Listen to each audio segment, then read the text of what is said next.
você? Aqui é a Paula Lucas e hoje eu vou fazer um overview do Illustrator para o iPad. A interface dele é bem parecida com as outras interfaces dos outros apps que a Adobe fez para o iPad.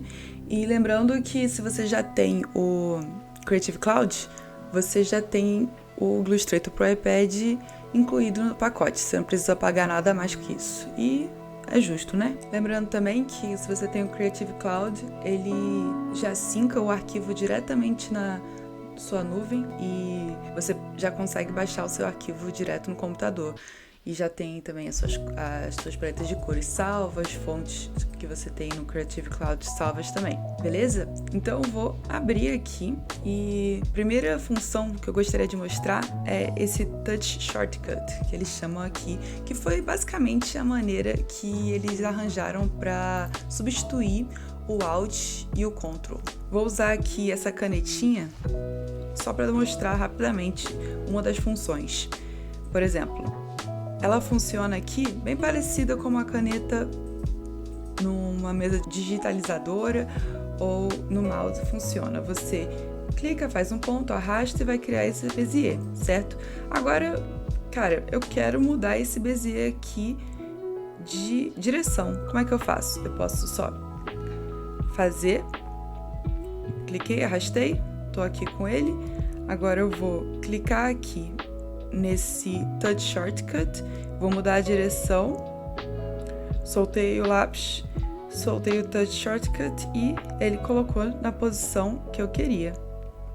Daqui a pouco eu vou mostrar algumas outras funções dele também. Outro recurso que eles colocaram foi o Common Actions, que eu vou mostrar aqui. Cliquei no quadrado, criei um shape e aqui embaixo vai aparecer uma série de opções que a gente pode ter com esse shape. Só vou aumentar aqui rapidinho, cliquei aqui em Properties e aumentei o shape dele pra gente poder ver ele com mais clareza, né? Beleza. Com essa setinha de cima branquinha selecionando ele, aparecem uma série de opções aqui embaixo. E aqui nesse primeiro você pode mexer na opacidade do objeto. No segundo você mexe no stroke. Nesse terceiro você mexe na ordem que ele aparece de acordo com os outros objetos que estão junto dele na composição. Por exemplo, se eu crio um outro shape aqui, certo? Aí eu mexo nele, assim ele vai mexendo, ficando em cima do outro ou embaixo, de acordo com o que você achar melhor.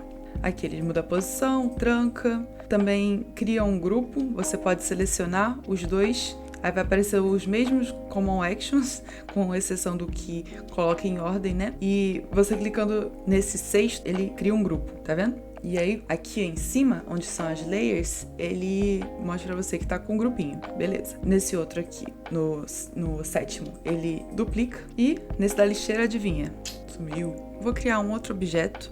Cliquei aqui no círculo, cliquei e arrastei para fazer a bolinha. Clicando aqui em Properties do lado direito em cima, a gente tem algumas opções que a gente pode mexer. Você pode mudar o tamanho por aqui, mudar a posição, o ângulo, pode mudar a cor do stroke dele, do preenchimento. E é bom aqui que ele tem as suas bibliotecas, a sua library de cor, né, do Creative Cloud. Então, se você tiver alguma paleta de cor salva, já é bom. Tem aqui um Color Wheel também para você poder escolher qual cor você quer. Pode mexer na opacidade, no Blend Mode, que tem aquelas opções de Multiply, Screen, Overlay, no tamanho do stroke, no tipo de stroke também, e no tipo de acabamento que você vai querer ter também. Agora eu vou mostrar aqui o Shape Builder. Temos aqui o nosso círculo, vou clicar no quadradinho aqui do lado esquerdo, segurei, continuei mexendo, criei o quadrado aqui, clicar nessa corzinha aqui do lado esquerdo embaixo, botar uma outra cor. Aqui embaixo é o stroke, eu vou tirar, clicando nesse lado esquerdo, nesse lado direito aqui, onde tem o branquinho com a linha vermelha.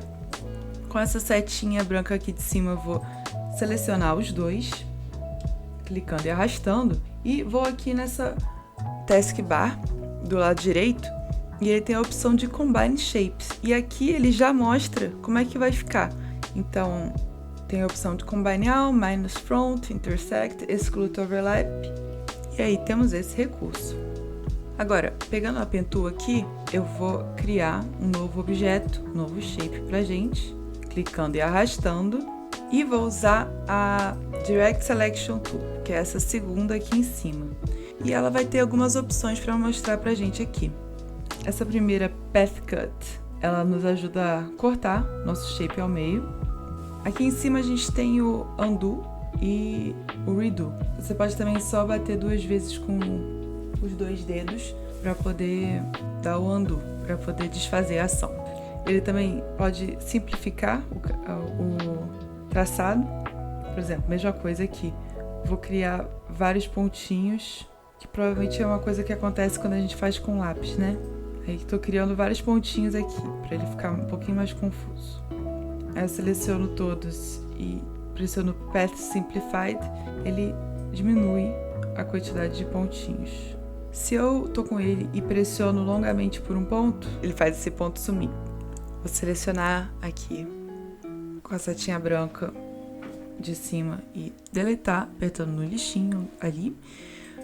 Vou selecionar o lápis aqui e ele tem alguns recursos interessantes, bem parecidos com o da caneta quando a gente fala sobre o traçado, mas ele também tem a opção aqui de smoothing, de deixar, entre aspas, o traço mais corrigido.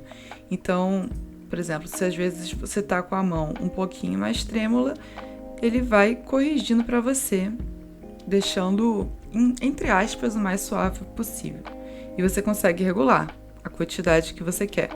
Lembrando também que, olha, quando você usa o Smooth, ele cria bem menos pontinhos na sua linha. E sem, olha quantos pontos tem. Aí dá para você clicar aqui no Path Simplified de novo, usando essa Direct Selection Tool, essa setinha com o Bezier sendo clicado. Ele também possui a funcionalidade de Repeats and Patterns. Por exemplo, podemos criar com a nossa Pen Tool uma forma. Vamos selecionar com a setinha branca em cima, clicar aqui embaixo e ele vai te dar algumas opções de fazer um radial, e aí você vai poder criar um padrão, e aí você pode mexer no offset, na quantidade, na disposição, pode mexer de diferentes maneiras. Também aqui, na mesma janelinha do Repeat, você pode criar um grid, ele já vai criar um padrãozinho para você. Acabei fazendo um G. Ixi. E Mirror, e você pode espelhar. Então, isso já ajuda na hora de construir padrões e objetos simétricos. Você também pode clicar nessa imagem aqui do lado esquerdo, na parte de baixo, e ele vai importar alguma imagem, algum sketch seu para o seu Canvas, né? E aí pode importar também arquivo Photoshop, seus documentos do Cloud, do Creative Cloud, né, da Adobe. Pode tirar uma foto. Por exemplo, nesse projeto aqui, eu importei um sketch que eu tinha feito e depois só reduzi a opacidade aqui no Properties e pude trabalhar com ele, criando uma nova camada e fazendo o desenho por cima com a canetinha, com um lápis, com o que for melhor para cada parte do desenho, né? Você também pode compartilhar, exportar. Ele já vai estar salvo no seu Creative Cloud, então quando você abrir o Creative Cloud no seu computador, ele já vai ter o arquivo ali, você vai poder abrir e editar ele e ele ficar salvo no seu Creative Cloud. Então quando você abrir no iPad, as alterações que você tiver feito no seu computador vão estar no iPad também, no arquivo do seu iPad, porque ele vai estar sincronizado se ele estiver conectado à internet, né? E aqui você consegue exportar em PNG, você consegue exportar em Photoshop, tem com PSD, PNG, PDF, algumas opções. Nesse projeto aqui, por exemplo, eu senti que ficou um pouquinho lerdo o Illustrator, sabe? Eu senti que algumas coisas estavam demorando para fazer em comparação com outros programas de tipo animação, tipo Rough Animator, ou de desenho mesmo, tipo Procreate. Claro que não é desenho vetorial, né? É um desenho com bitmap. Mas mesmo assim eu senti que ele dava umas travadinhas de leve. Então a gente tem aqui esse Primary Touch Shortcut. Você aí interprete a pronúncia como você achar melhor. Beleza, a gente tem aqui ele E ele serve para algumas coisas diferentes. Por exemplo, a gente tinha mostrado aqui o Bezier, né? Com ele pressionado, por exemplo, estamos clicando na setinha, certo? E estamos movendo o nosso shape pela tela. Com esse Primary Touch aqui pressionado, ele mexe alinhando. E ele, sem estar pressionado, você rotaciona livremente. E com ele pressionado, ó, ele faz rotacionando de acordo com ângulos específicos, né, de 45 em 45 graus. Ele também ajuda a você selecionar vários shapes diferentes, então vou criar aqui, ó, e aí, ó, segurei aqui. Com ele pressionado, vou clicando em cada um, e aí ele seleciona esses 3 shapes diferentes. E também ele ajuda a criar um shape uniforme. Por exemplo, tô com ele pressionado, vou criar, ele vai criar um quadrado perfeitão. Se eu não tiver com ele pressionado, eu posso criar a forma mais livre. Mas se eu quiser que ela fique aqui com os lados iguais, é só pressionar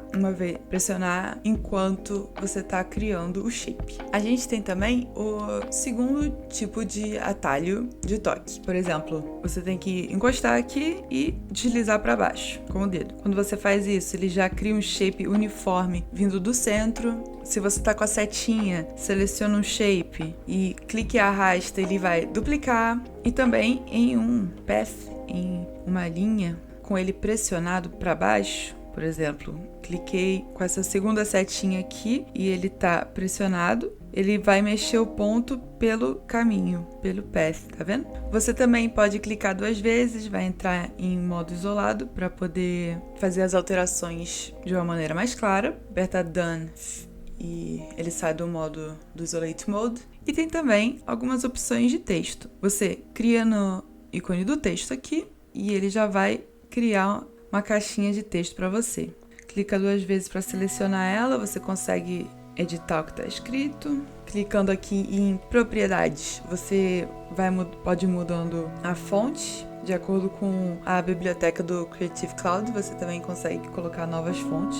Você também tem as Common Actions no texto. Você consegue mudar o spacing, mudar o tamanho do texto, mudar o que está escrito, mudar o espaçamento das linhas, fazer coisas assim. E aqui nesse projeto, por exemplo, eu coloquei aquele texto no arqueado, né? Aquele texto arqueado que é Text on Path, que a gente tem também no AF e tal. E como é que a gente faz isso? Criar uma nova camada aqui, criei o texto, só cliquei e criei o texto. Vou criar um path aqui muito louco. Não quero que ele tenha fio. Cliquei aqui na corzinha na propriedades. E agora, ó, com a setinha branca eu seleciono. Com a setinha branca e com esse primeiro atalho de toque aqui do lado, seleciono os dois. Clico aqui no textinho, clico em Type on Path. E aí ele já fica nesse caminho que a gente escolheu.